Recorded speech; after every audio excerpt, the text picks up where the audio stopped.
following show is controversial and contains content you may find offensive. Listener discretion is advised. 98FM's Dublin Talks. Dublin Talks with Adrian Kennedy. Now we're back again for another week. Good morning. This is Adrian Kennedy, and between now and midday today, this is 98FM's Dublin Talks, the mid-morning talk and phone-in show for Dublin, by Dublin, and about Dublin. If it's happening in Dublin, we like to talk about it.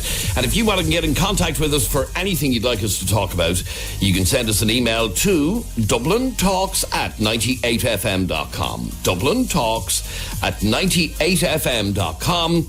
You can send us a private message through our Facebook page, which is facebook.com/Adrian K and Jeremy D. So what have we got coming up? Well, a lot, as always. In just a moment, an American hate preacher has been banned from coming to Ireland. He's become the first person ever to be banned from this country by exclusion powers. Now, he appeared on our show on a number of occasions over the years. We'll be hearing what he had to say at the time and talking to one of the groups that helped to get him banned. Also, a little bit later on, it's time for parents to pay the price for their kids' antisocial behaviour. But can parents be held responsible for everything their children do? We'll talk about that a little bit later on. And also at 10:45, we all know that most men are just big boys. Women will be telling us in what ways their other half is just still a big kid at heart. And lots more besides between now and midday today. Live from Dublin City Centre, this is Adrian Kennedy, and this is 98FM's Dublin Talks. Now, first off on the programme today, Justice Minister Charlie Flanagan last night signed an exclusion order to ban a controversial anti-LGBT figure from speaking in Ireland this month. Pastor Stephen Anderson, who founded a Baptist church in Arizona in the United States, was set to deliver a sermon in Dublin on the 26th of May. But he has now become the first person ever to be banned from Ireland using the exclusion powers that the Minister for Justice has. Anderson is notorious for his extreme anti-LGBT views and has been the subject of an exclusion order in the UK, as well as a ban from the 26 Schengen area countries in Europe. Anderson has also caused controversy with his views that, for example, a woman's place should be in the home, and has previously been on this show talking about his belief that ADHD doesn't exist. Now, there are some of the comments that he has made or said that you just can't even air on radio because they're so extreme. But let me just give you two examples of just two things he spoke to us on this programme about over the years. The first is about ADHD, and I asked him what his opinion is on ADHD. Right. Well, quite frankly, my opinion on it is that it does not exist. And I believe that this is simply just giving a name to a child misbehaving, that the pharmaceutical company might be able to make money by selling drugs to treat this so-called disease, and that it's nothing more than just a figment of somebody's imagination. The disease has no physical characteristics whatsoever. The only indications are just a child that's acting up and being naughty and won't sit still and listen and do what it's supposed to do and so forth. And I say that is just a result of bad parenting, people not spanking their children. As the Bible says, they think they have a better way to correct their children than to spank their children. When the Bible says, withhold not correction from the child, for if thou beatest him with the rod, he shall not die. Thou shalt beat him with the rod and shalt deliver his soul from hell. And there are obviously a lot of other ways in which parents are letting their children down. Spending enough time. Okay, we're long since past beating children with rods. I mean, do you know what I mean? We are a bit more civilized now than lashing a child out of it. Or do you think that that's the way to... I'm not talking about injuring the child. I'm talking about... Yeah, but I mean, when you talk about rods and stuff like that, it makes it sound like you condone major physical punishment of a child. Well, I definitely don't condone injuring the child. I condone basically applying the rod to their padded backside in order to discipline them, that not to injure, but to basically let them feel the pain of the consequences of their actions. And so the Bible's clear. Maybe you call it civilization to pump a kid full of drugs and dope up his mind instead of just applying a rod to his backside. But I would much rather have a rod applied to my backside than for somebody to drug me if I have the choice between the two. I'd rather not be drugged. Okay, so that's just one quote from that guy, Pastor Stephen Anderson, all to do with ADHD. He also spoke to us on this program about his belief, according to the Bible, that a woman's place is in the home. Well, first of all, they should be married, of course, according to the Bible, or they shouldn't be having that kind of a relationship. But yeah, definitely, the man is to be the breadwinner, and the woman should stay home and raise the children. Now, why can't it be the opposite way? Well, because God said that basically women should marry, bear children, and guide the house. He said it's their responsibility to be keepers at home in Titus chapter 2. And he says that if a man provide not for his own, especially for those of his own house, he's denied the faith and is worse than an infidel. So, the Bible just lays it out that way. Okay, so this whole idea of a stay-at-home husband where he stays at home with the kids and she's out working, that's just wrong, is it? Well, it's completely backwards. And, we're seeing... It says who? It says the Bible. It says God. God's the author of the Bible. So, if in the beginning, God created the heaven and the earth, and, he's the one who tells us how to live in the Bible, and everybody seems to have a better idea, but that's why our society is going down the toilet, because nobody respects what God says in the Bible anymore. Everybody thinks that they have a better way of doing things. Now, okay, there would have been a time here in Ireland when it would be fairly normal practice for a woman to get married, have her kids, and stay at home with the kids and give up whatever job she had. And that would have been fairly commonplace in the 50s, 60s and 70s. Not so much now because people can't afford it anymore. Right. Well, in many cases in my marriage, I've had to work 2 jobs in order to make ends meet, because even in the United States, most people need 2 incomes to live the kind of lifestyle that they want to live. And so I would say, you're either going to have to cut back on your lifestyle, or the man might have to work twice as hard. And there have been many times that I've had to work 80-hour work weeks, and even if I work way more than 40 hours a week in order to pay the bills. But it's important to me to have my wife home with the children and not to just ship them off to be raised by someone else. And so I'm willing to make that kind of a sacrifice. Okay, so that's Pastor Stephen Anderson speaking on this program. The less extreme end, although some people would argue it's quite extreme, but the less extreme end of some of the stuff that he has said. However, when his comments on against the gay community are taken into account, some of the stuff that this man has said over the last number of years cannot be aired on radio because they are so extreme. His organisation has said that homosexuality is an abomination which God punishes with the death penalty. So this guy believes that gay people should be executed, essentially, and has said it repeatedly. And I'm not going to air some of his more extreme views.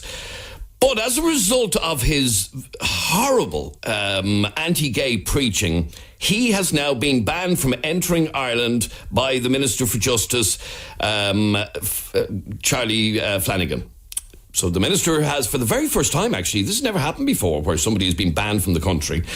Because of his hate speech, he has been banned from the country.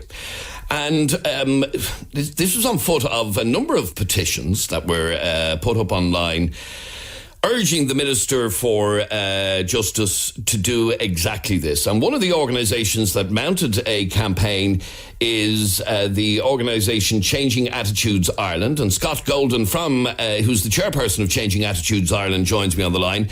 Scott, welcome to 98FM. Good morning, Adrian. Thank you for having me on. How did you feel, firstly, listening to those clips that I just played? And they're just, as I said, the less extreme end of this guy's preaching. Well, I suppose the first thing I would say is that hearing pastor, and I use that term lightly, or with reservation, Anderson's statements, It wouldn't be the first time that I've heard him. I've listened to a lot of his tribes online, and I mean, I would say that they could be considered laughable if they were not so damaging and so serious in terms of their ability to incite hatred in some quarters, and reinforcing very negative views and opinions in other circles against certain sections of the population. Now, he obviously backs up everything he says with his claim that the Bible says so. And when we focus on his very extreme opinions on the LGBT community, in which at various points he has urged murder against gay people, obviously you believe there is no justification in any part of any religious teaching that would condone that. You're correct in that, Adrian. Hearing what he had to say and how he attempts to justify his stance by quoting passages from Scripture. People can try to justify this if you take the very literal interpretation of Scripture. However, what people must remember is that you have to read these passages that are in the Bible in context, because where he gets most of his material would be from the Old Testament. And there are certain sections in the New Testament that appear, if you take a literal interpretation of them, to refer back to these passages in the Old Testament. But you have to read them in context, and you must also remember that they have been interpreted by men, and it has been, in the main, men who have interpreted Scripture over millennia. And you must therefore look at where we are today in a 21st century country. And you have to also say that if the people who were recording these particular events and passages and customs and cultures were alive today, they would be writing with reference to 21st century culture, lifestyles and social norms. Okay, so there is no... his claim is the Bible says so therefore it is, and he wouldn't be the only one that has. In fact, he was invited to this island by a Northern Irish Baptist preacher. I'm not sure his full views on homosexuality. You might know more yourself. This guy, Stuart Houston. Well, I think it might be correct to say that Pastor Anderson would have approached or been in contact with this gentleman, Stuart Houston, in Northern Ireland. And I'm not sure where the actual idea came from or originated for Mr. Anderson to come to Ireland. It's a chicken and egg situation. But in terms of what would be this gentleman, Mr. Houston's views, again, I can't comment necessarily on that, save to say that a lot of these very fundamentalist right-wing churches would obviously concur with Pastor Anderson if they're going to engage with him and attempt to foist him on an unsuspecting Irish public. Now, indeed, on this island, in Northern Ireland, for example, we have a situation where it's the only part of these islands that doesn't have gay marriage, doesn't have abortion, and is being led quite openly by religious zealots, I suppose, who are pulling the North in a certain direction. That's obviously part of what ye campaign against. Yes, Changing Attitude Ireland, which is a Church Ireland organisation, work with other churches, people within other churches who would be of like minds, and that includes that LGBT people would be accepted and affirmed within churches, and that they would have the opportunity to, lead full lives and fulfill their spiritual aspirations within the life of churches.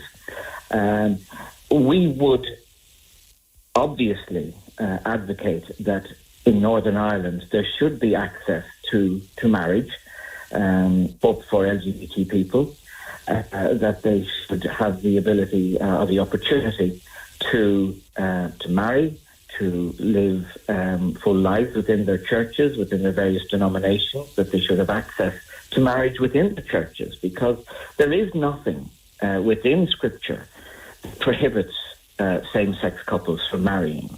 There's nothing there that would suggest that people cannot get married who are in same-sex relationships. And we would also advocate that they would have the right to adoption if they wish. I think that given that Northern Ireland is in a situation where it doesn't actually have a working administration, a working government, that this is one of the things that has actually held back that particular legislation from being enacted. And I think it's actually, very, very regrettable that it is the only part of the United Kingdom which still does not have same-sex marriage. Okay, a couple of things I want to just put to you. For example, Pastor Anderson, as I said, we played some of the clips of some of the stuff he has said on this programme. Some of his more extreme views would be incitement to hatred, essentially, and, encouraging people to inflict injury or death upon gay people, and it's for those reasons that I'm not playing any of those clips. However, a lot of people believe in free speech, and much and all as his opinions are quite abhorrent, we're entitled to speak our minds. What do you say to the people who say that? Well, I think it's a balancing act, and it is a fine line that needs to be tread. However, I think that where you have somebody who encourages people to go out and commit criminal acts against others, then that is something, and it's a situation wherein I think the authorities need to make a judgment call. Sorry, Scott, your phone is terribly muffled. I don't know what. Sorry. That's much better. Much better. Okay. Sorry. Okay, go on. I was saying that the situations where people are entitled to express their opinions, certainly, yes, that's true. However, I think that in the circumstances where they encourage people, followers, supporters, to go out and commit criminal acts against others, then that is a situation where the civil authorities have to tread a very fine line in making a judgment call. And let me put something else to you then. There are other religions, and I need not name them, who would also have similar views on homosexuality. I don't see protests outside their places of worship. Well, I think you have to look at the situation that we're discussing vis-a-vis Pastor Anderson. And the other denominations that you mention, we are not aware that they are actually advocating so vociferously and in such a frenzied manner that their supporters would go out and commit criminal acts against LGBT people or women who need to terminate a pregnancy, which is also, Pastor Anderson has also publicly denounced and suggested that their punishment should, be in line with some of the more extreme. Okay, and let me read a text that's just come into me, and it says, I don't agree with the pastor's view, but banning him from the country is wrong and against his human rights. What would you say to that? Well, I think that person is probably looking at it in very isolated, in a very isolated fashion, and in a very, I suppose, in a very, what would be a naive manner. Because if you look at what has occurred, certainly within Germany and other countries on the mainland of Europe, on the continent of Europe, where you have far-right groups who are gaining footholds, both in public life, in politics, and also are seeing an increase in the number of people who are supporting them. I think you have to ask yourself, how is that happening? You have to look back to Europe of the 30s, and you have to ask yourself, well, how did the Nazi regime also gain such a foothold? And that is because they had the opportunity to propagate very extreme views. Okay, so the point being that we need to, for the protection of our own society, censor these particularly hate-filled views and stop people preaching these hate-filled views. Well, I think you have to go back and ask yourself, why has there been legislation enacted which prohibits the incitement to hatred? Which are very clear laws. And obviously on the basis of that, the Minister for Justice has followed the lead of the Schengen countries, followed the lead of the UK, of South Africa, of Botswana, Jamaica. In fact, there's a list of countries around the world that has banned this particular pastor, Stephen Anderson, from their countries. You're obviously very happy that the Minister for Justice has taken this course of action. Well, above all, we are very relieved that Minister Flanagan has taken this particular course of action, and I would like to thank him for doing so. And we had written to the Minister last week, late last week, in fact, to request that he would do so. And we're very, very pleased that he saw fit. Sorry, Scott, I'm going to have to cut across you again. It's really, really difficult to hear you. I don't know, is that any better? Yeah, that's much better, yeah. Sorry. Yes, we're above all relieved that Minister Flanagan has taken this course of action, and I would like to thank him for doing so.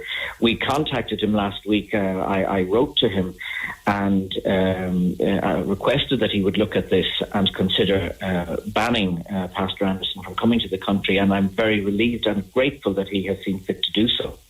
All right. Scott Golden, chairperson of Changing Attitudes Ireland, thank you very much indeed for joining us. So, the Minister for Justice, Charlie Flanagan, has for the very first time in Irish history banned somebody, slapped an exclusion order on this pastor, Stephen Anderson, from a Baptist church in Arizona. He has some of the most extreme views when it comes to homosexuality.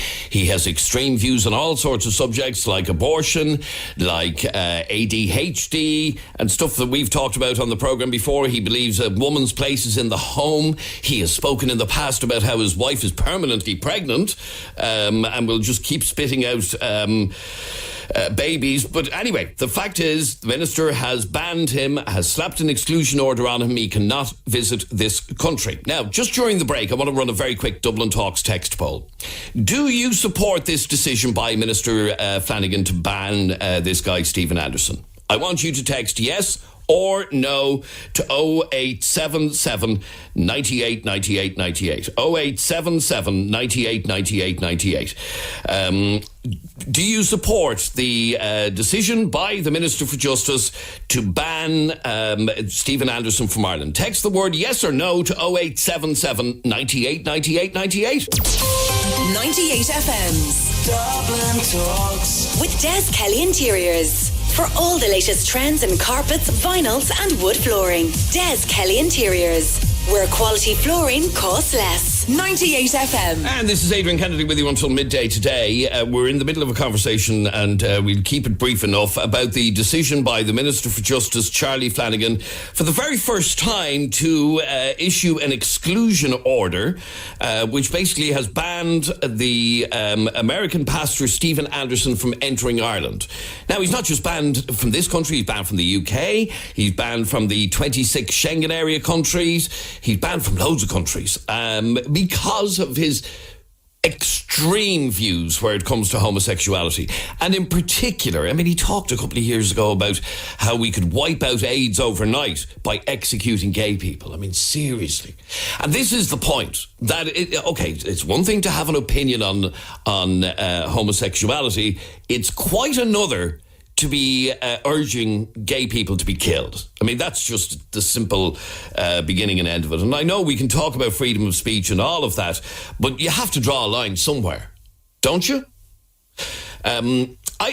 Once again, text me right now. Text yes or no by text message only, please, to 0877 98 98 98. Do you support the decision by the Minister for Justice to slap an exclusion order on this man from entering Ireland? Text the word yes or the word no to 0877 98 98 98. I'm curious to know whether or not you support that decision by the Minister. Let's have a listen to this WhatsApp voice message. Hi, banning anyone from entry to this country because he thinks or speak something different than everyone would like to hear, it's just as bad as that person. So I think it's against any freedom of the speech, and it's bad. It just shows us as very narrow-minded people. That's it. Thanks. Okay, thank you. Chris, you're on 98 FM. How are you, Chris? How you doing? Yeah, it's a very difficult one about, who should be, stopped from freedom of speech and who shouldn't be let into a country. However, having listened to your little run-in there about this particular character, he's obviously an absolute bigot, a dangerous bigot, and he certainly isn't a Christian, But just listening to your speaker a few minutes ago, I thought that he was rather doing an awful lot of kangaroo hops from abortion to Hitler and all sorts of tricks. That was like a semantical, ban anybody that has a problem with, for instance, the people who voted no in the marriage referendum. That bigot doesn't speak for them. But sorry, just because you may have... just because you may have voted against gay marriage in the referendum, and 734,000 people did, doesn't mean you support the views of somebody like this guy. Yeah, that's exactly the point I'm trying to make, And your speaker there was kind of convoluting that with people that maybe didn't think that, gay marriage should be put in the same footing as, heterosexual marriage. So I'm making exactly the point that you're stating there, And so, Let me ask you, do you support the decision by the Minister for Justice to ban this guy entering the country? Well, I was thinking, freedom of speech and all that, but just listening to how extreme he is and how lunatic he is and how unchristian he is, it's still, though, you have to be very careful about freedom of speech, but listening to all that crap, I think maybe Mr. Flanagan is right. All right, fair enough. Matthew, you're on 98 FM. What's your point, Matthew? First of all, I'm thinking this is the wrong idea to banning somebody for his opinion. Second thing is, I'm a little bit disgusted with you, Adrian, for looking controversy just because the pastor at his job is passing information what he's speaking from the Bible. So just because the island is going backward, from my opinion, first the gay referendum, now the abortion, and now is the divorce. Everything is good if everybody follow this. If somebody has a different opinion, then it's bad. So, okay, in your opinion, the country is going backwards. Other people may share your opinion. However, Matthew, this is the key here, okay? This man, in his preaching, has condoned and encouraged gay people to be literally killed. yeah, Now, that was too much. yes. That was too much. In fairness, I'm absolutely disagree with him about this. Right, To be so killed it is and for things- it but is for the- that but the- reason, from- and from inciting his point that of sort view, of hatred is listen, why he's been banned. I know the Bible a little bit. Not comparing to the pastor who should know the Bible a bit more. But there is a lot of saying about the gay people and about abortion and about divorce and things like that. And he should be allowed to passing this information to the people. He went too far. But this is exactly the point, that he quotes a passage from the Bible. And by the way, there's very little in the Bible about homosexuality. But It's a lot.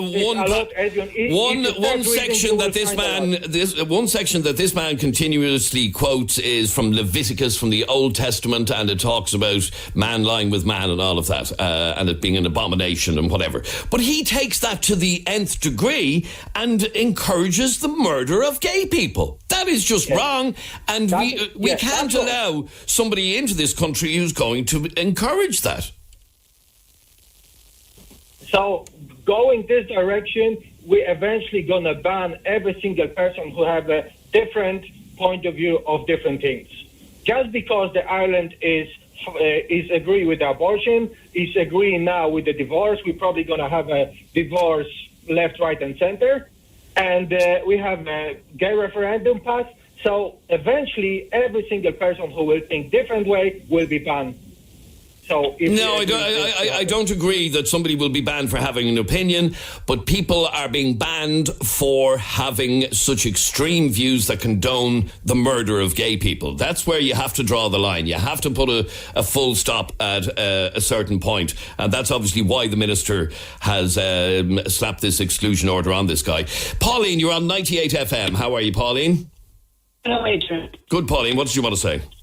Ireland has come so far in the 24th century. So many.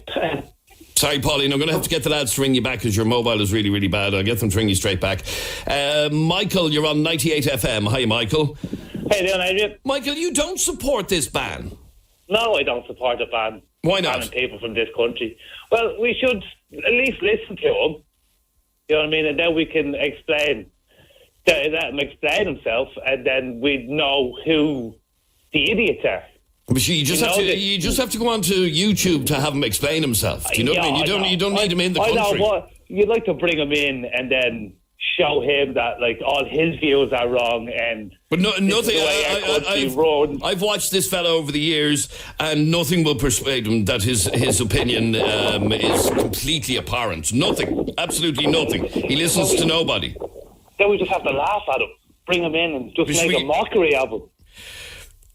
Yeah, you see, the worry is, we talk about freedom of speech, and I'm all for freedom of speech and letting people speak their mind, whether or not you agree or not. However, we also have incitement to hatred laws, and this guy really incites hatred and incites people to inflict violence on gay people. That is, we can't allow that. Yeah, I think you're right there. That's where we're drawing the line here. He's not being barred because he has anti-gay views. He's being barred for how extreme his anti-gay views are in encouraging. I mean, a couple of years ago, he speaks about how we can wipe out AIDS by Christmas just by murdering all the gay people. I mean, what a load of horseshit. That's just stupid. Yeah, garbage, exactly. So that's why he's been banned. Let me give you the results of our poll. And we asked you, do you support the decision by the Minister for Justice to ban this Pastor Stephen Anderson? And here's the result of the poll. 54% of you said yes, but shockingly, 46% of you said no. But I think if you just think about it, okay, if a branch of the Ku Klux Klan wanted to come to Dublin to hold a meeting, do you think we'd allow that? No, we wouldn't. This guy is the exact same. Anyway, there you go. 54% of you agree with the minister's decision to exclude this guy from the country. 46% of you said no. and obviously believing freedom of speech, blah, blah, blah, blah, blah. Anyway, thank you very much indeed for all of your calls. This is 98 FM's Dublin Talks with Adrian Kennedy.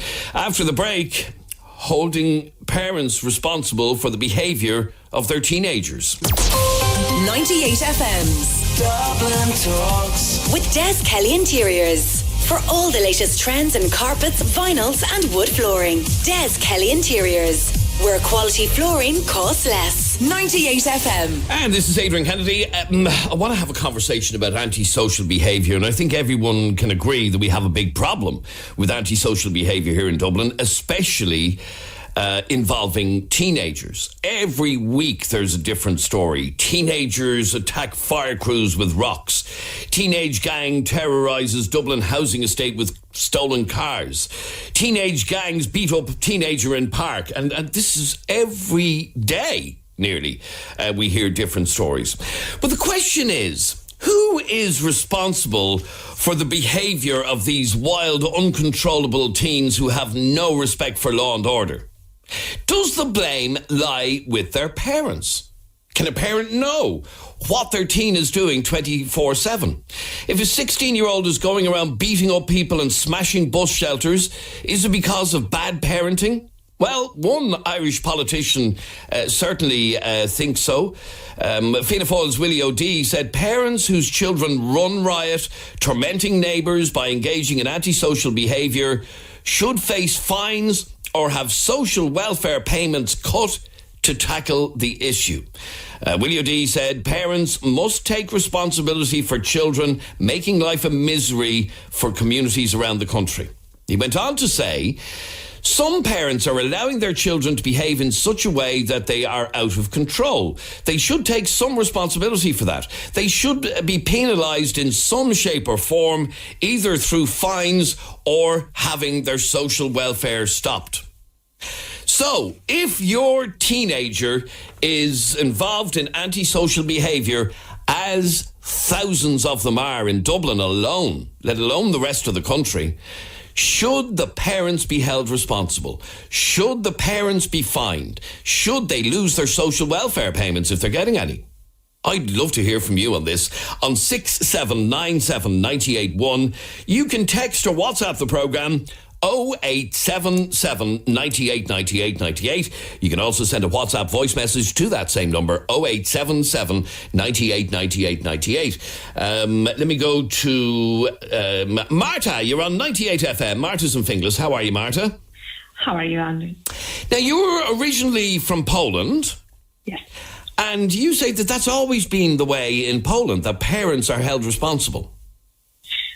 Yes, and I can say from the first hand, because that's what I studied in college, the social maladjustment pedagogy, which is supposed to be placing people in working with troublesome youth in loads of different forms.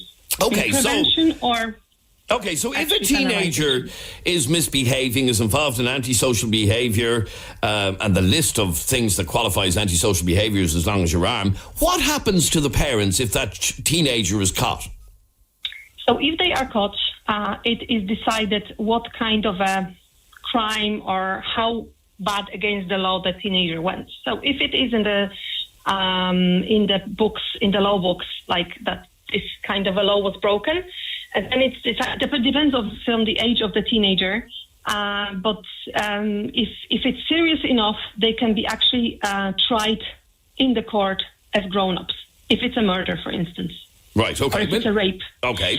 If it's less serious, if it's just antisocial behavior, as you were saying, like throwing stones at somebody's property, even if it's a state property like a bus, that is still vandalizing. So if it is a teenager, it's decided by it's called a family court, a family judge, who is deciding with the use of the child psychologist whether this person knew what they were doing and can they be held responsible themselves what they did.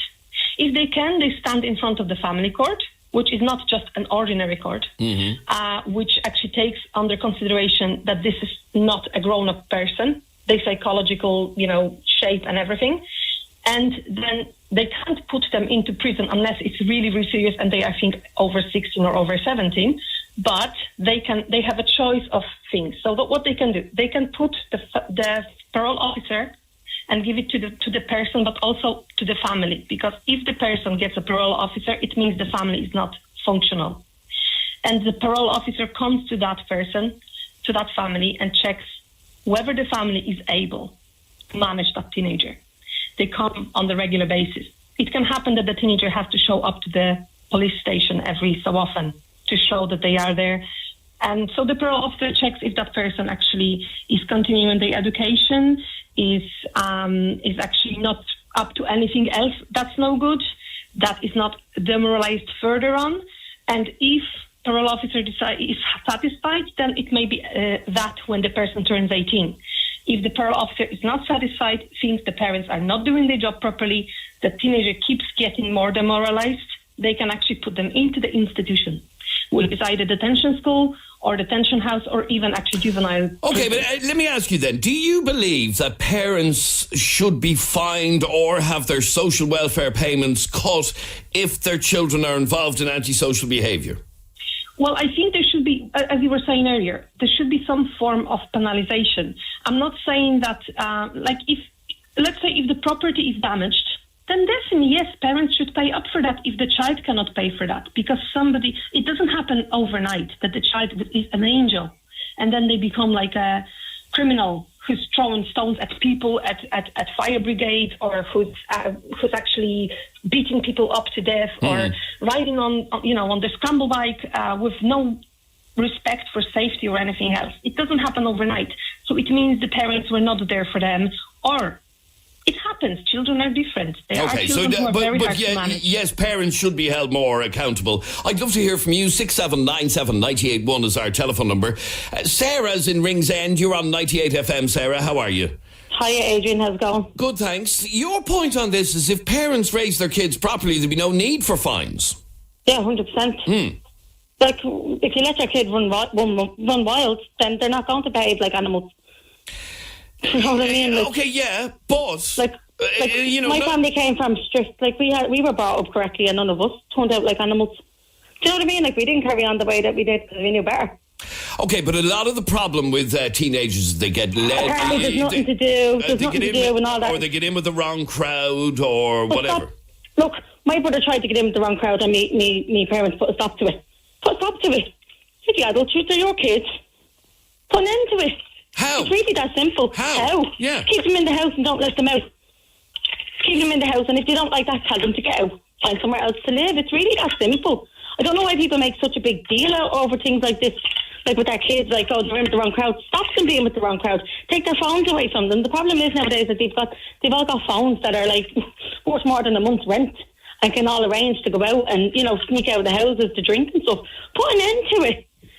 Like, there's only one person that can put an end to it, or two people that can put an end to it, and it's the parents. Okay, what about this suggestion that parents should be held directly responsible, should be fined? It's a great idea.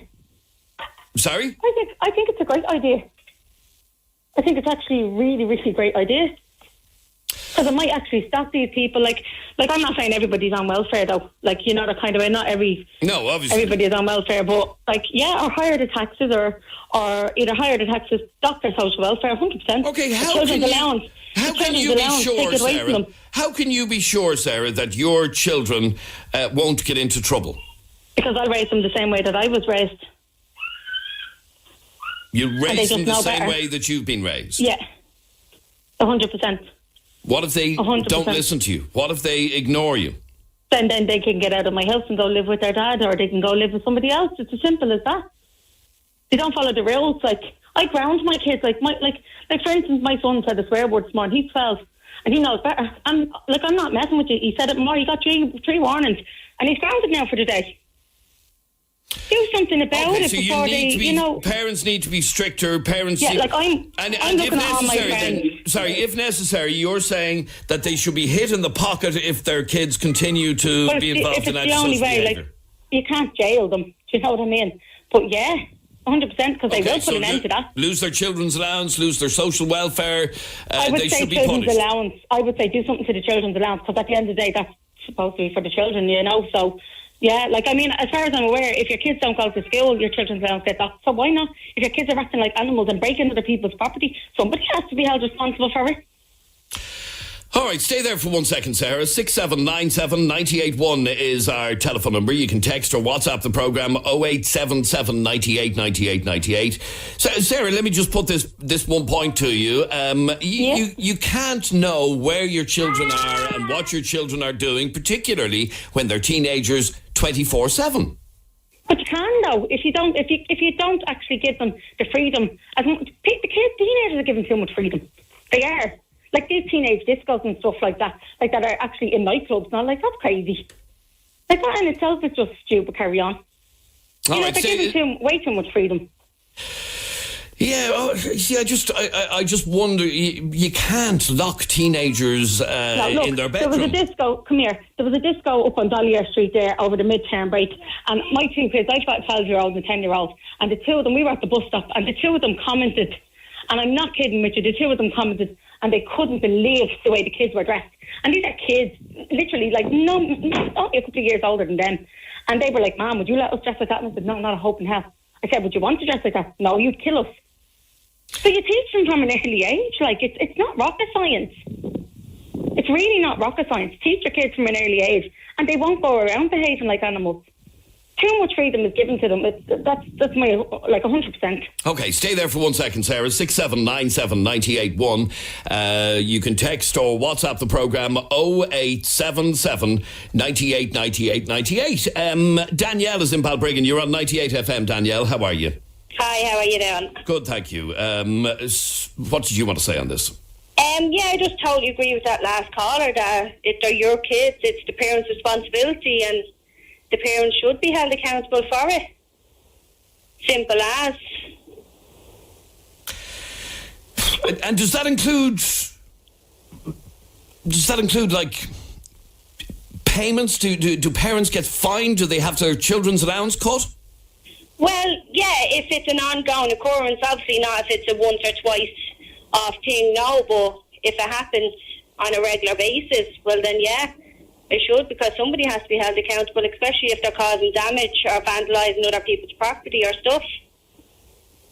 So if a child is involved in antisocial behaviour, the parents should lose their children's allowance?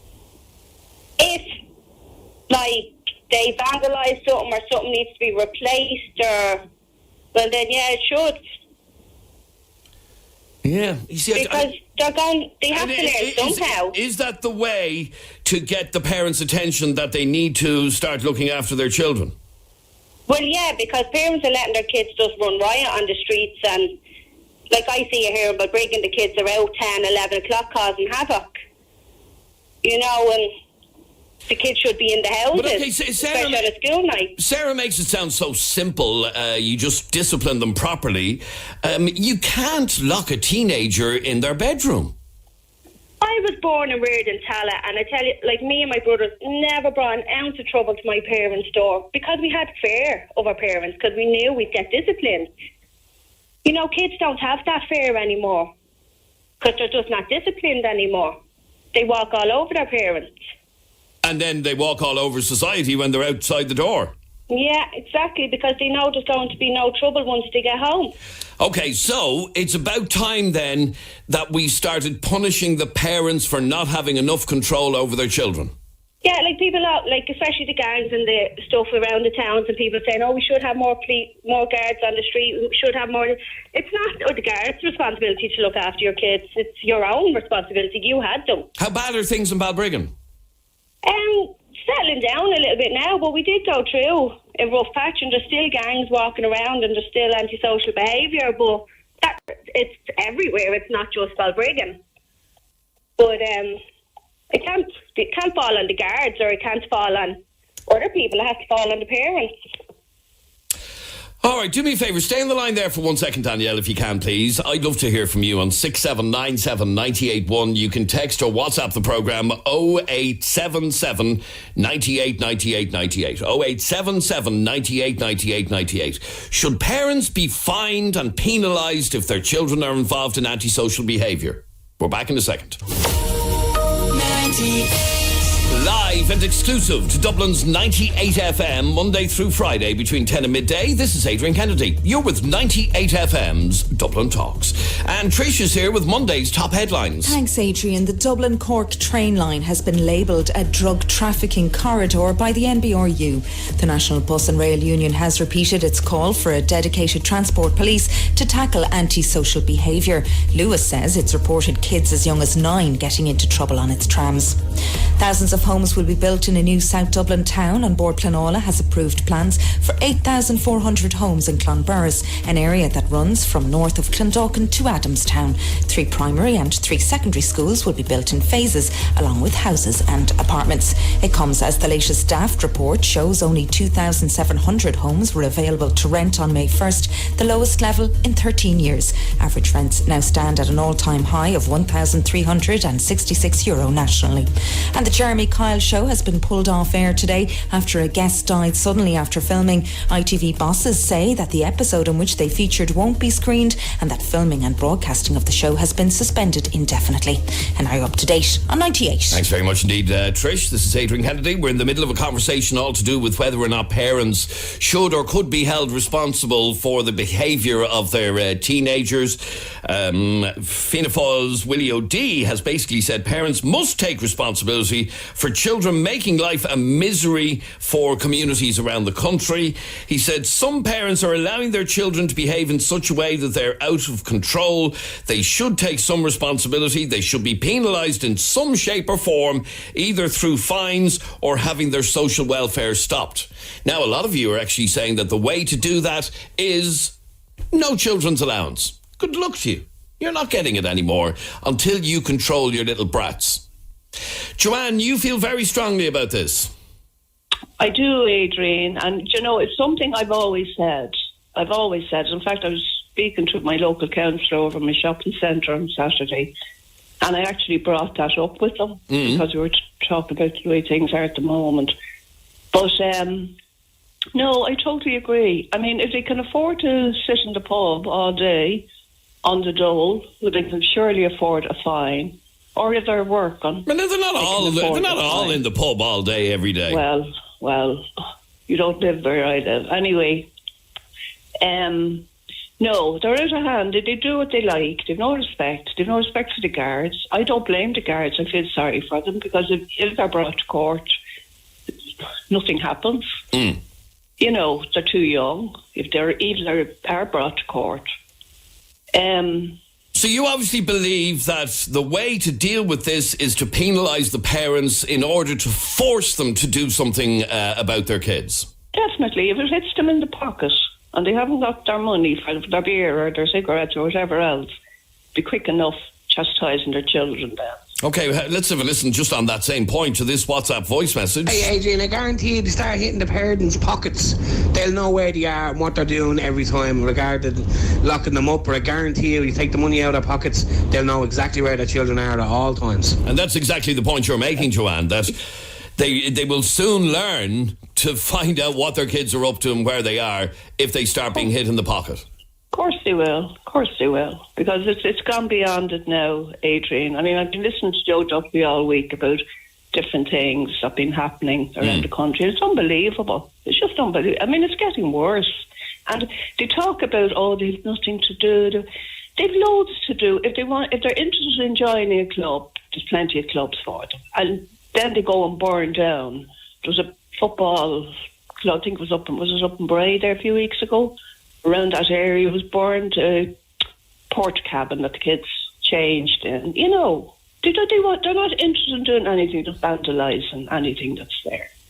So that's the only answer. It's the only answer. There's nothing else can be done with them. And then this bloody legal aid is another thing that drives me mad.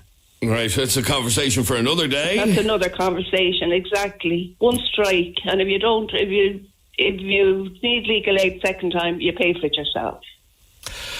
All right, Joanne, so she definitely in favour of it. A lot of other people feel the same way. Joanna is in Swords. You also agree with this idea of fining the parents. Oh, yes, of course. at the end of the day, we are responsible for our own kids, and if there's something bad happening to our kids or someone else is hurting them, we move the earth to help them and to find out and to find the guilty person. On the other side, if they are the people who are harming other people, why we supposed to? They brought it, we raised them, they took it from somewhere. So it's at the end because of us parents that the kids are behaving the way they are when they reach 16 or 17 or 15 years old. Because, they weren't just born 16 with this idea, let's mess around. So I think defining parents is the good thing, because maybe that will open their eyes a little bit. I know it's not easy to look after teenagers, and they have their own minds and their own ideas. And this is the point that I'm trying to make, that Sarah a while ago was saying you just lock them up, or you just control them. It is so difficult to control. No, you can't do this. You're right. No. I agree with you. You can't do this. This is the wrong approach from the start if you want to lock them up. I think what happens, let's say 10, 15 years ago, now kids have too much to do, and I don't know, they just don't know what to do with the sources that they have. We didn't have computers, we didn't have so many facilities when we were younger, and we used our own imagination. Do you know what I mean? To actually meet up with friends, and we took it from home because our parents show us how to play without computers, how to enjoy books, how to do things outside. So I think because the parents have to go to work now, there is such a big pressure or money and a status, and we, at the end of the day, we do want the best for our kids. We want, at least I want my kids to go to university. I want them to, do the best with their lives. So on this pressure that I have to go to work, we forget about the kids, because in our eyes, once they're able to look after themselves a little bit, we think, just leave them alone. No, we shouldn't do this.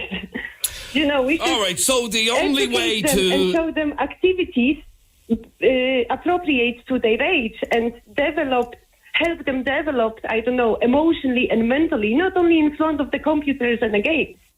How to, have a proper relationship with other people. And this is the way to show them, respect other people. Not by fear, but I know in theory all parents listening to us say that they bring their children up that way, but unfortunately a ridiculous amount actually don't. They might think they are, but they're not. Let's bring in one last call from Ballymun. Joey, you're on 98 FM. How are you, Joey? How are you doing, Adrian? Good, thanks. What did you want to say? I do 100% blame the parents. The kids that are growing up today have no fear. They're not getting punished for things they do. When I was growing up, I got 4 other brothers. When we were growing up, if I put my foot out to be slapped, I was done. If I done anything wrong, my dad was on top of me like a ton of bricks. Now, I was afraid of my life. If I was going to do something, now I was a bit of a wild child, but I was kept in line because of the fear of my dad. If I done something wrong, I got a slap. I got a smack of a belt. And it done me no harm. The kids that are growing up today, the parents are not there parenting them. If you teach your kids from the very, very start, no means no, respect for your elders, you won't have these problems when they're 5, 6, 7, 8, 9. I was sitting in the doctor's 2 weeks ago, and there was a man and a woman sitting in front of me, and they had a 6-year-old child there. And this was a normal 6-year-old child, and he was messing around, and the mother gave out to him, and he turned around and he gave her a slapper. Now, it took all of my will and all of my power not to go up and get that child by the scruff and drag him outside. I swear to God. And I've seen incidents like that myself where you really want to... and you're sitting there looking at this.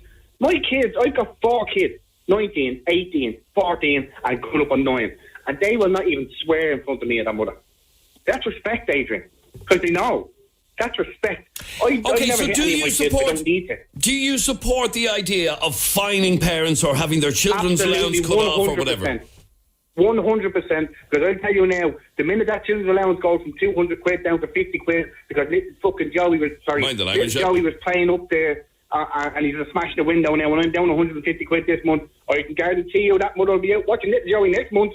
Absolutely. All right, but based on the calls and the messages we've been getting, I have to say Willie O'D is He's preaching to the choir because a lot of people think this is a great idea. I don't know if it can be children's allowance, though, because I would imagine if a parent had their children's allowance cut, it's only a matter of time before they take a case to the High Court that their child is being discriminated against or whatever. But there has to be some way of hitting parents in the pocket for the behaviour of their children. And most of you seem to agree with where Willie O'D is coming from. Anyway, thanks very much indeed for all of your calls. This is 98FM. 98FM's Dublin Talks.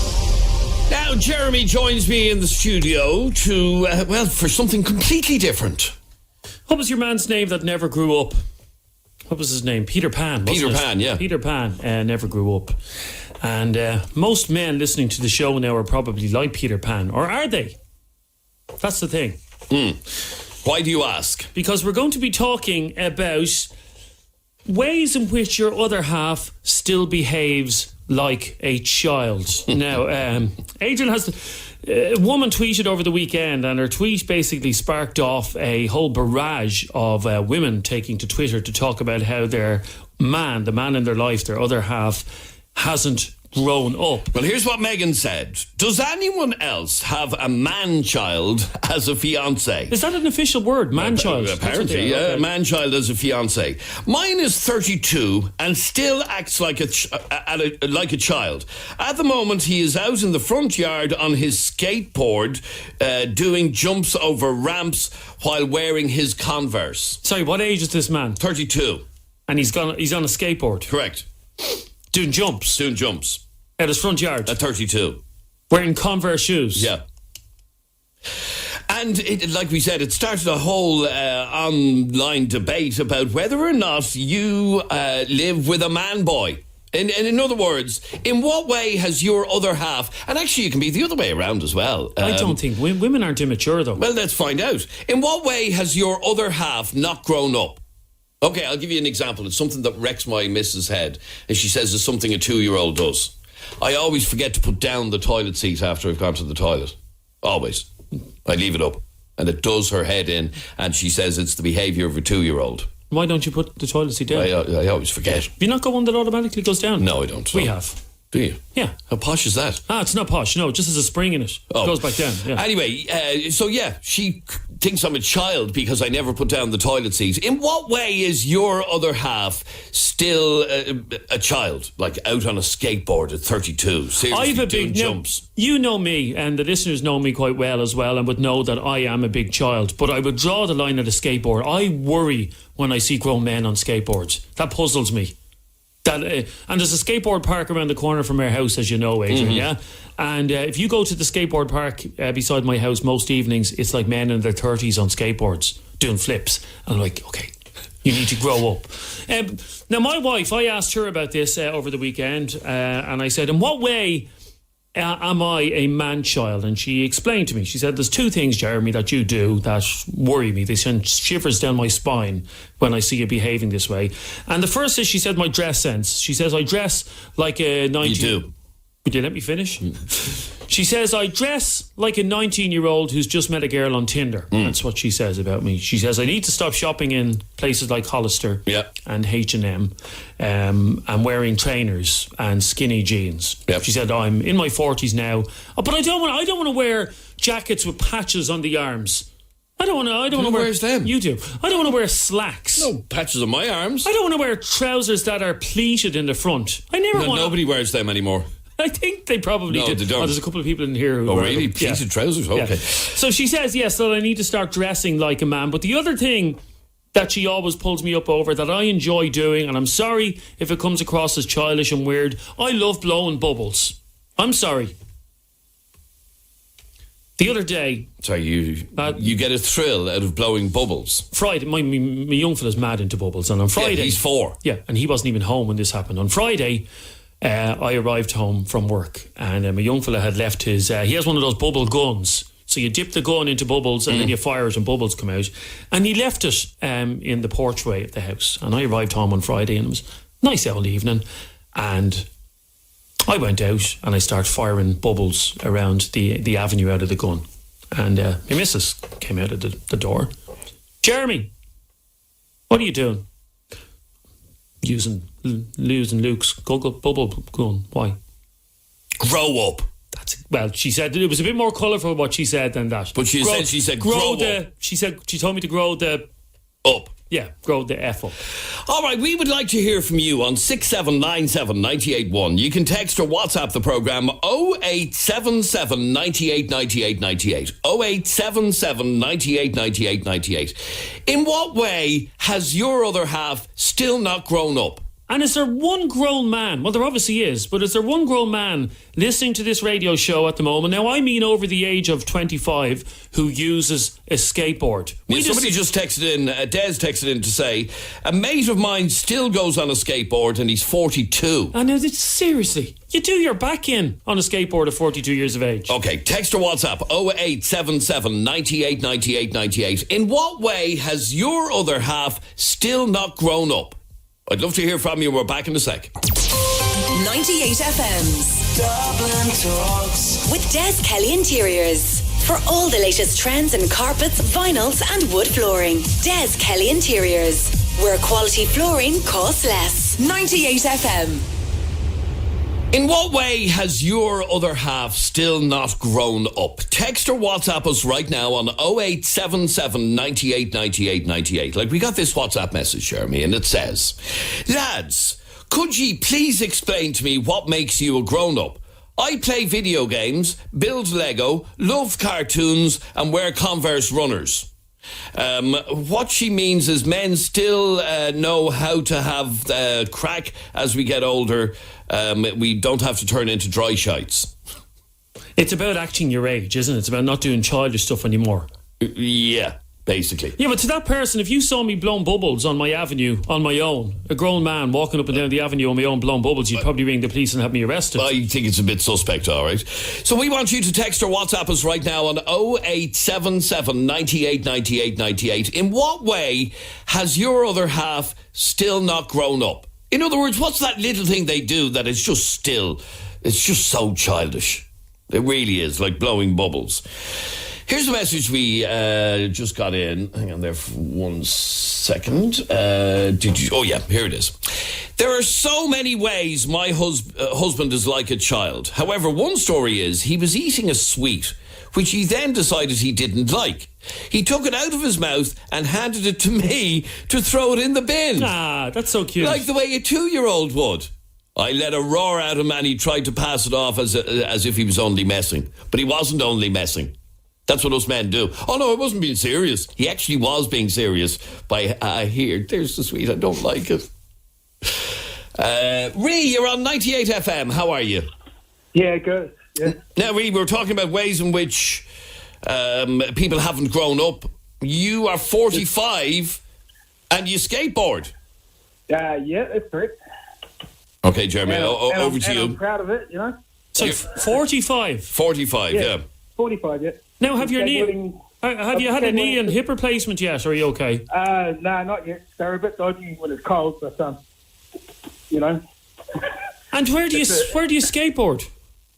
Me, mostly down Bushy Park in the pole, and then just to the shops and stuff now. That's the funny aside, and a couple of weeks ago on Bushy Park on a skateboard. Remember you said weirdo in the park. And what thrill do you get out of it? It's just enjoyment, you know. Other than, like, you get to push yourself every day when you're younger. I've been skateboarding since 1986. So when I was growing up back in New Zealand, like the town I grew up in, you're a surfer, you're a skateboarder, or you're a BMXer, you know. And it's just something that sticks with you your whole life. And the amount of travelling and friends I got out of it was unbelievable. And the amount of enjoyment I got out of it was such as... but that was when you were younger. You're now not younger. Yeah, but that's irrelevant. Age is irrelevant, mate. Oh. You know, it's still something I enjoy, you know, so why would I stop? Okay, Jeremy, let me throw this right back at you. You're slagging people, grown adults still going on skateboards. Yeah. You're a grown adult and you still play with Lego. Yeah, just here. Yes, I put my hands up. Yeah, no, I do. It was scary. Yeah, but playing with Lego, you're doing it in the privacy of your own home. No one can see you doing it. This dude's going up and down Bushy Park on a skateboard, pulling wheelies and stuff like that. Yeah, what's wrong with that? It's just a bit. It's a bit odd.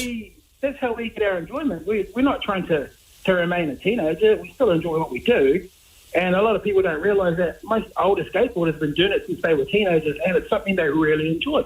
So why would they give it up? Why would we give it up?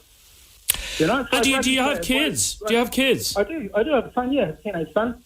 He doesn't mind. You know what I mean? He doesn't skateboard because he's into rugby, but that's cool. You know. That's you see, you're saying your teenage son doesn't mind you skateboarding. I can guarantee you that if your teenage son was walking through Bushy Park with all his mates and you were coming towards him on a skateboard, he would run the other direction. Nah, you don't know my son, mate. All right, stay there for a second. 6797 981 is our telephone number.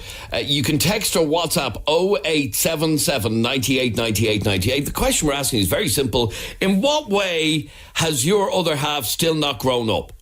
In other words, what do they do that's still a little bit childish? I mean, the sweet one is a great example. Handing you a sweet and saying, oh, I don't like that sweet.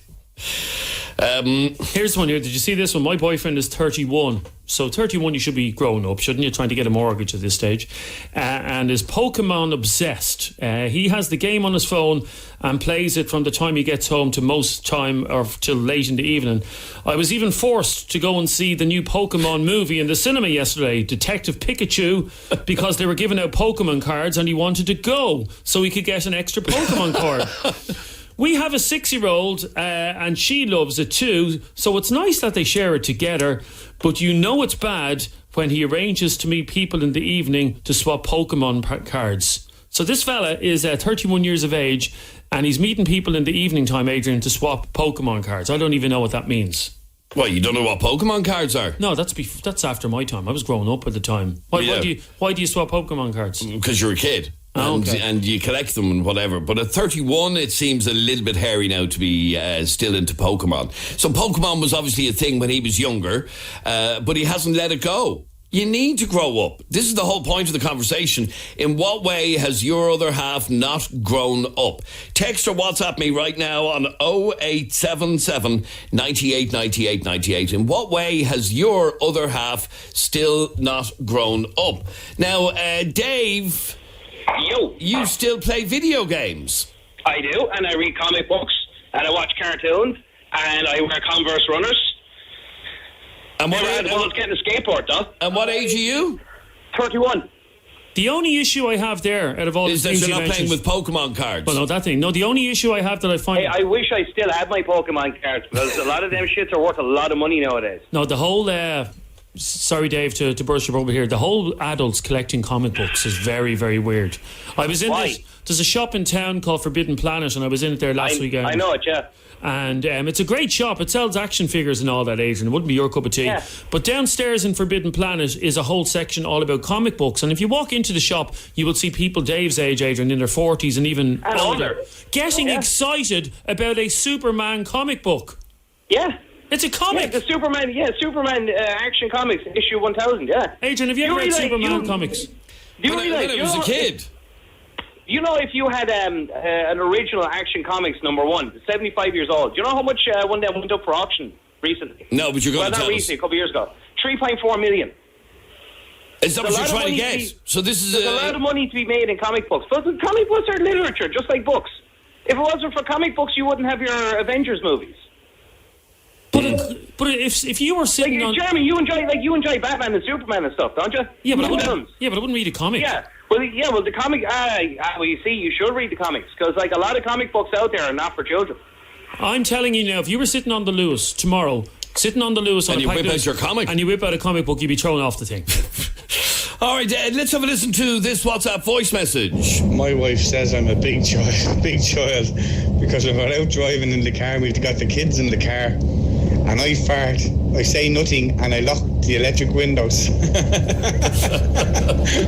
and I wait until they all get it, and I won't I won't open the windows. Yes, I'm going on 40 this year. Thanks, guys. The thing I love about him is he actually finds it hilarious as well. Yeah, that's how childish he is. Yeah. Farting is funny. All right, in what way is your other half still not grown up? Or you yourself?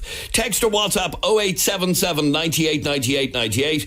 You can send us a WhatsApp voice message to that same number, 0877 98 98 98. Gary, you're on Dublin's 98 FM. How are you, Gary? Good morning, lads. I was actually going to gone to request for the voice change, you know, and to hide my identity, because I can't believe I'm about to admit this. But anyway, let's go for it. I'm 40, and I am the biggest toddler when it comes to an Xbox One and FIFA 19. And it's kind of got to the stage, I live with my partner, and it supersedes her. Never mind that else. I remember once we were, she thought there was something off. She thought maybe I was going off, or I hadn't really been talking, and we sat down, and she said, you know, is everything all right? And I said, no, clearly not. And she's like, well, what's wrong? I said, are you trying to tell me there's not a glitch in that FIFA 19? I mean, that was the FA Cup final. I was 3-0 up and I lost 4-3. It's a joke. It's an absolute joke. And she didn't talk to me for 2 weeks, which actually worked out great, because it meant I had 2 weeks free on the Xbox, so I didn't have to worry about it. But look, that's just being really honest with you. I broke one controller from smashing it against the ground. What a gobshite. But anyway, yeah. I tried to explain this to my wife one night when she was arguing with me, because I bought a brand new game on the Xbox. Oh, sorry, that's another thing. Yeah. Actually, your wife is... So you play Lego, you still play the Xbox. Blow bubbles. You dress like a child. Yeah, I blow bubbles. Blow bubbles? Yes. So actually, you are the ultimate man-child. I'm delighted, Gary, and I tried to explain this to her one night. I got a new game called Just Cause. It was on the Xbox, and I got the new game, went into the bedroom and spent 3 hours doing it, and I came out and she read me the riot act, and I said to her, you will never understand. She said, what has the Xbox got that I haven't got? And what's your answer to that? I didn't answer that, Jeremy. Well, how do you I got suckered into that one once, and luckily I just deflected it, because I was about to tell the truth, and I would have been a P45 and living on the streets probably after that. But I just lied to them, Jeremy, and tell them, no, you're so much better than the Xbox. No, but I didn't have the answer. She says, what does the Xbox have done? Now, I meant to say entertainment value, keeps me amused. A controller. Well, no, you wouldn't say that now. You wouldn't say that. No, maybe not. All right, but I think there's a gang of us out there, you know, gobshite men in their 40s who can't let go maybe of... it's time to grow up, lads. What, Jeremy, Adrian, there has to be something. There has to be something that you have. Come on.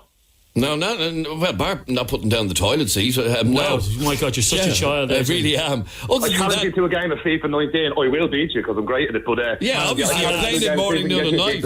No way. All right, let's... do you not do that thing? You do that thing, because you said it before in the air, where when you do break wind in the bed, you put the covers over everybody. No, I don't. Are you sure you don't do positive, that? Yeah. Let's have a listen to this WhatsApp voice message. Morning, lads. Yeah, I'm 40 years of age, have 2 children, boy and a girl, and when we head up to the park, they go on their bikes, and I go on my bike, which is an old Mark III chopper, and I love it. Oh, for those of you who don't know what a chopper is a bike from back in the day, right? Back in the 70s, they originally came out, and okay, you look a bit of an idiot. It has huge handlebars, doesn't it? Huge, big, high handlebars, yeah. And you look like a bit of an idiot now in your 40s, cycling around on a chopper. Well, at any age. Yeah, but especially in your And to that 40s. Person who sent the message, can you let me know what shop sells them? I'm asking for a friend. What, do you want to get a chopper? You'd love a chopper, wouldn't you? Here's a couple of messages before we wrap this up. Lads, listening to this, I will go home and kiss my husband's feet. He's an angel compared to some of these guys, says Mary. I'm 62 and I still skateboard. Okay. And lots of people claiming that comic books are not for children. They're for adults. And then, one more, and it is here. Hey lads, I'm 27. I have tattoos of superheroes on my arms. I love superhero comics. I love superhero movies. I'm mad for my Xbox and my PlayStation. Now, I haven't got much chance to play it since the baby was born 7 months ago, but I'm a big nerd. There you go. There are ways in which your other half still hasn't grown up.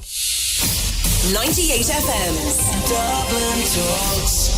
And this is Adrian Kennedy with you until midday today. Now, next on the programme, we have a question for the women listening to us right now. In the last 2 years, have you been a victim of sexual harassment or unwanted attention, be it verbal or physical, from a member of the opposite sex? We want to find out how widespread the problem of sexual harassment is here in Ireland. Are things really that bad that women are literally becoming victims of sexual harassment on a daily basis? Well, we'll be hearing from one woman in a moment who says it is a huge problem. Now, in order to tackle Ireland's disturbingly high levels of sexual harassment, apparently. The Minister for Justice has launched a 3-year national awareness ad campaign calling on the public to stop making excuses for sexual harassment and violence. It's called No Excuses and will feature TV, cinema, radio, outdoor, social and digital advertising. And I'll play one of the ads in a moment, which you may have seen on the television. But the campaign videos will focus on scenarios such as sexual harassment in the workplace and unwanted physical attention at a bar. For example, a woman minding her own business on a night out and being harassed by a strange man. So let's find out how big a problem this is. Our telephone number is 6797 981. You can text or WhatsApp the programme 0877 98 98 98. Here's the advert that's been on television over the last couple of weeks, which you may have seen. Oh, here we go. How are you settling in? Good, yeah, thanks. Is this a problem?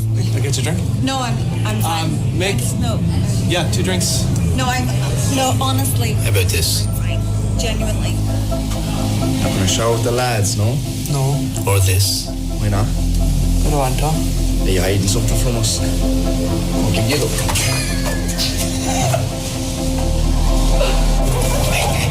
What about this?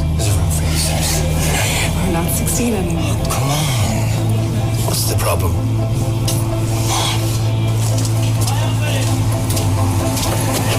you remember me? No. And this? Your friends told me to take you home. Is this a problem? Does Ireland have a problem with sexual harassment and sexual violence? Enough is enough. Learn more at gov.ie/no excuses. No excuses. Now, if you've seen that advert, you'll know what's going on in it. In one scene, you see an obviously mature woman who's a boss in an office scenario, and she puts her hands on the young fella's shoulders, and he feels a little bit uncomfortable.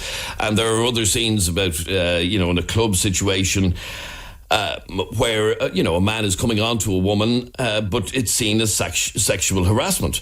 I would like to hear from you on 6797 981. You can text or WhatsApp the programme 0877 98 98 98. Now, here's a lady who was on our programme last year who says this is a huge problem. Here's Tara. Yeah, it seems to be. I mean, when I talk to any of my mates, it's kind of common among them as well. Like I said, I think you would be hard pushed to find a woman who hasn't experienced something like that.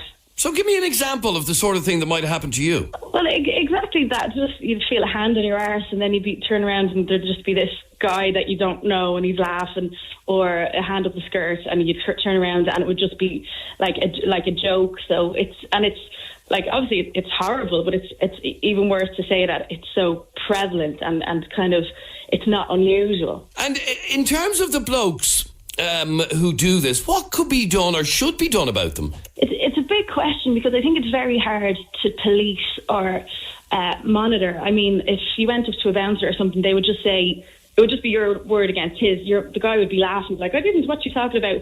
And so how can you kind of prove anything? So it's not even worth your while going up to a bouncer. You just kind of, you just have to try and get on with your night and try not feel like a piece of rubbish, like. But I think it's more about social attitudes. That's what needs to change. But I'd also be interested to know, if a man saw this happening or his mate was bragging about it or whatever, would he be called out on it? Okay, now, I'd like to hear from you on 6797 981. Apparently, we here in Ireland have disturbingly high levels of sexual harassment. And this new ad campaign, which many of you will have seen, is called No Excuses. And I want to find out how big a problem it is. And in fact, somebody just texted in, and let's explore this as well. You say you want to talk about sexual harassment in Ireland, and yet you only pose the question to women. Men get sexually harassed as well. And that's as maybe, and in fact, that's actually featured in that advert. Do men feel that have you ever been, as a man, sexually harassed? And if so, how? Call me right now on 6797 981. You can text or WhatsApp us 0877 98 98 98. We'll take a quick break. We're back in just a second. 98FM's Dublin Talks with Des Kelly Interiors. For all the latest trends in carpets, vinyls and wood flooring. Des Kelly Interiors, where quality flooring costs less. 98FM. According to the Minister for Justice, we have disturbingly high levels of sexual harassment here in Ireland. And that's what I want to talk about. 6797 981 is our telephone number.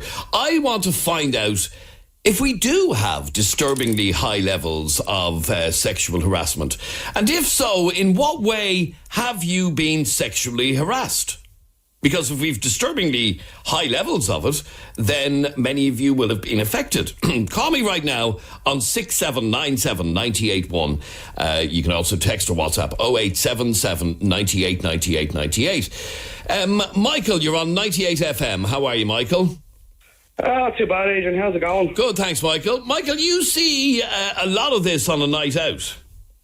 I do indeed, yeah. Like, I go out with usually a group of girls, and the lads usually bring their girlfriends. Mm-hmm. And I see it all the time. No matter what nightclub in Dublin, I see it. There's usually lads, going around, like trying to get attention off the girls and all. They'd be like poking them and all. And like I was saying there, the last time I was out, there was one of the girls from Stanston, and there was a lad standing behind her trying to pinch her arse, trying to make, waiting for her to back into him, trying to pinch her arse and all. And you obviously intervene, do you? Oh, yeah, every time I see it, I intervene. Because, it's disgusting. I find it completely disgusting. Like, anytime, I see it, I always try and pull the girl away. Make sure that she's kept safe and all.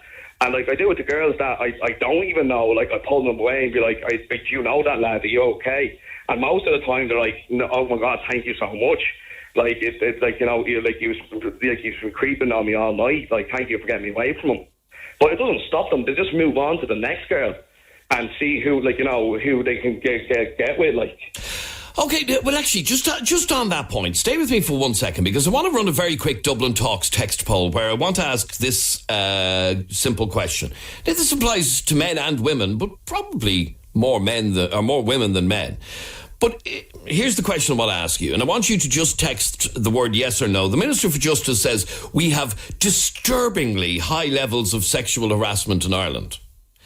So, I want you to answer this question by texting the word yes or no, by text message only, please, to 0877 98 98 98.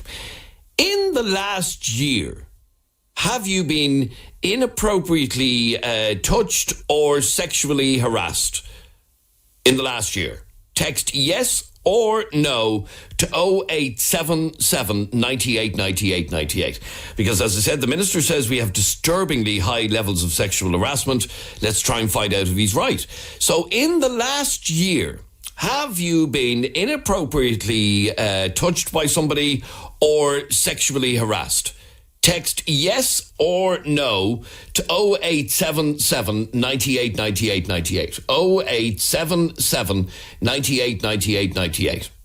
In the last year, be you male or female, have you been inappropriately touched or sexually harassed? Michael, from what you're saying, you think this is a huge problem, and do you think a lot of people will text the word yes? I would be surprised if they wouldn't, to be honest, because I don't, from talking to my group of friends who, a majority would be girls, I would, they've all had this problem before. And, some of the times they didn't have a lad like me to, intervene. And it just got worse and worse. And, until they go to the bouncer about it. But half the time the bouncer does nothing. And if the poll came back, the no in the majority, I'd be very surprised. Okay, it happened to me as well, where L1's grabbing me and all, and so does that bother you? It happened to everyone. It does, yeah, and I let them know that it bothers me, that I don't want to. But half the time, because they'd be like, it's only for a laugh and all this. And I was like, well, I don't like it, I was like, you should please get away from me, All right, stay there for 1 second. Keep your votes coming in. Yes or no to 0877 98 98 98. The question once again is, in the last year, have you been inappropriately touched or sexually harassed? Text yes or no to 0877 98 98 98. Text yes or no. And let us know whether or not you have been sexually harassed in the last year. Rachel, you're on 98 FM. How are you, Rachel? Hi, how are you? Good, thanks, Rachel. You've been sexually harassed. Yeah, I have, yeah. Tell me what happened. It's a regular occurrence, if anything, when you're out and you're with a group of females. Fellas would come up, maybe I've had fellas grab my vagina when I was walking by, grab my ass, maybe not take no for an answer. In what circumstances? In a club or a pub? Yeah, club and pub, yeah. And they think mainly in club and pub. It would rarely happen walking alone. So hang on, somebody grabbed you by your private parts. In what circumstances? When you might be walking by to the bar to get a drink, and a fella might be standing in an archway. And he literally drops the hand. Yeah, just over the clothes, grabs you, puts out his hand to cup your vagina. And when you say, I assume you say, "Get the hell away from me," what do these guys say?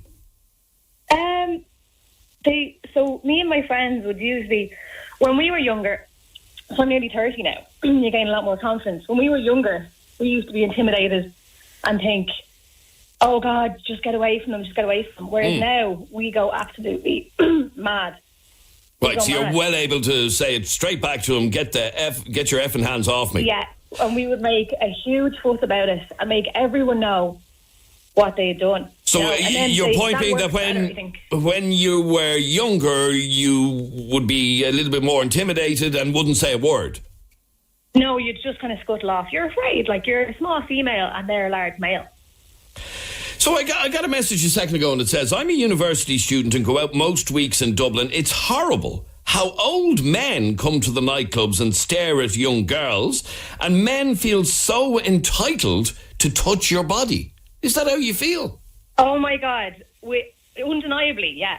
And it's much worse when you're younger, because I think men know when you get a bit older, you're more confident and you're more able to speak up for yourself. So you're almost, when you're younger, you're more of a target.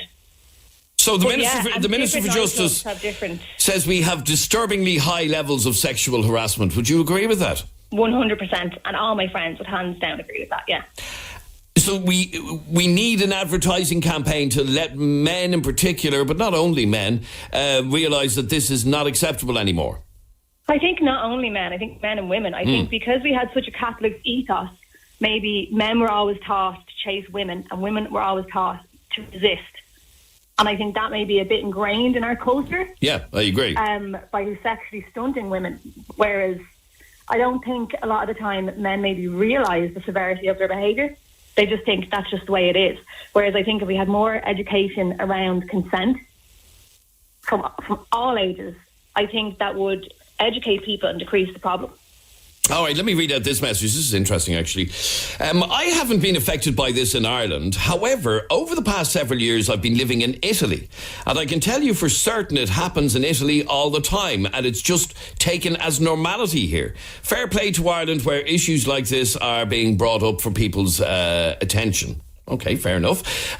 John, you're on 98 FM. How are you, John? How are you, Adrian? I'm well. Good, thank you. What did you want to say? Yeah, I would have been probably a bit of a Doubting Thomas agent, to be nothing but honest with you, thinking that maybe it wasn't as prevalent as people say it is. But I suppose until it happens to yourself, that's when you kind of realise. But we were on a night out. We went to a nightclub and to the bar with the girlfriend, and she was a couple of steps ahead of me as we were walking back towards our area. And as cool as you like, not a bother to me, just dropped the hand and grabbed the feel. And I kind of first off, did I just see what I seen? And she looked back to me thinking, was it me who done it? And after that, then Adrian, I seen red. Thankfully, I didn't put hands on the guy. She stepped in between the two of us. But his friend, his own friend, was sympathetic to me because he'd known what he'd done, and there was no excusing it. Right. So do you think we have disturbingly high levels of sexual harassment? Probably, Adrian, like I said, Doubting Thomas, but I'd have to say, yeah, from hearing stories from my own sister then, because obviously having a conversation about it, and my own girlfriend and people like that. And I know we need to be sensitive about genders here, but I think it's prevalent within men, Adrian. I mean, I think if it would be 90% men, 10% women. I mean, men need to cop on to themselves big time. You know? And is it young men or is it all age men? No, it's across the board. It's across the board, Adrian. Absolutely. And the thing about it is, we hear well, he's drunk. He done it. He was drunk. He didn't mean. That guy admitted to me, mate, I'm only here 2 minutes. I haven't even had a drink. Why would I feel your girlfriend's backside? So he hadn't even got drink as an excuse, you know. I mean, I've just gotten a message in a second ago, and it says, this is so true. The exact same thing happened to me. I just walked into a pub, and as I was passing the bar, a young guy just grabbed my vagina. I was in such shock I didn't say anything, but I wish I did. That is unbelievable. I'm delighted that I was there, Adrian. Maybe people looking at me thought, what is that lunatic screaming about over there? But in my head, I served that man the justice that he deserved, and hopefully put a little bit of fear into him not to do it again. He just done it. So not even trying to hide it or do it quick. He just dropped the hand. I couldn't believe it. Like, it was as if he knew her all his life, and he was going out with her, that he felt comfortable to do it. Right, stay there for a second, because Pauline, you think we're getting a little bit over the top about this whole issue? I don't know. I just feel that it is getting a bit crazy. Some women, just if they're looked at or smiled at, or they feel it an affront to their dignity, and they feel it as kind of sexual harassment. I'm not talking about groping now, deliberately groping a woman or a man or whatever. But I think particularly women are really over the top with this. You can't really look at a woman nowadays without being accused of sexual harassment. I do feel it's really gone too far the other way. Rachel, what do you say to that? That we're going too far in the opposite way, that you can't even flirt with a woman now if you're a bloke? I'd be curious to how many men she knows who have been accused of sexually harassing someone when they looked at her, because someone who's going to make that accusation is obviously an idiot. Well, it is getting that way, and we know it's getting that way because I've heard people, women kind of think that they have a right to kind of go about their business without even being looked at or smiled at. I mean, there are some women out there, extreme feminists, who feel that a man smiling at them or just, nodding his head to them or waving to them is some kind of affront to their dignity. I just feel let me read this message, Pauline, and it says, I strongly disagree with that woman. She's obviously never experienced men that are more than half her age staring her up and down. Have you? What kind of a text is that? That's a very, very insulting text. Talking about people's ages. What do they mean by that? Well, he's implying that you've obviously never been sexually harassed. I can tell you one thing. If I was sexually harassed, I would be saying, I would say to the person, well, that's not appropriate. You shouldn't be, you've no business approaching me that way. But I'm talking about the illest attention sometimes conceived as sexual harassment. Okay, so this statement by the Minister for Justice that we have disturbingly high levels of sexual harassment, you think has been blown out of proportion somewhat? I think it'll be taken by extreme feminists as a carte blanche to kind of say, well, all attention is sexual harassment and it should be stopped. Well, I don't think anybody said that. I would disagree with that. Yeah, that's what I was about to say. Rachel, this isn't about looking at a woman or... No. And, I would be extremely confident in handling myself the majority of the time. And fellas would approach me and they would give me a compliment and they might offer to buy me a drink. And I'd be like, oh, thanks very much. I'm actually all right. I'm going to go over here. Thanks very much, though. But you don't put that in the category of sexual harassment? No, they're coming over to you. If they're coming to you with a nice presentation, they're giving you a compliment. They're complimenting your looks, whatever. They're still coming to you, meaning well. Okay, in a respectful way. That is completely different. Yes, it's totally different to grabbing you by your private parts. Yeah, there's no comparison. You'd be interested in this, Rachel. We asked our listeners to answer this question. Have you been inappropriately touched or sexually harassed in the last year? 67% said yes. So, surprised it's not more. that would suggest that we do have disturbingly high levels of sexual harassment. And I think it's not only high levels of sexual harassment, it's high levels of sexual assault. And if you look at the studies, there's a huge prevalence in Ireland and across Europe and America of high sexual assault in schools and universities, and then it stems on into adulthood because they're not learning consent. Well, as we said, 67% said yes, 33% said no. Let's have a listen to this WhatsApp voice message. Morning, gents. Kevin here. Look, with all the porn people are watching now and young people have access to, I'm sure part of the problem with this is that we don't have there's no filters in relation to way people behave towards females and vice versa. Anyway, have a good one. All right, thank you. And finally, Linda, very quickly, because I'm out of time, you kind of agree with what Pauline was saying, that some of this is being blown out of proportion. Yeah, well, I have been harassed myself years ago in Dublin. Some guy started to rub my nipple and thinking that's okay.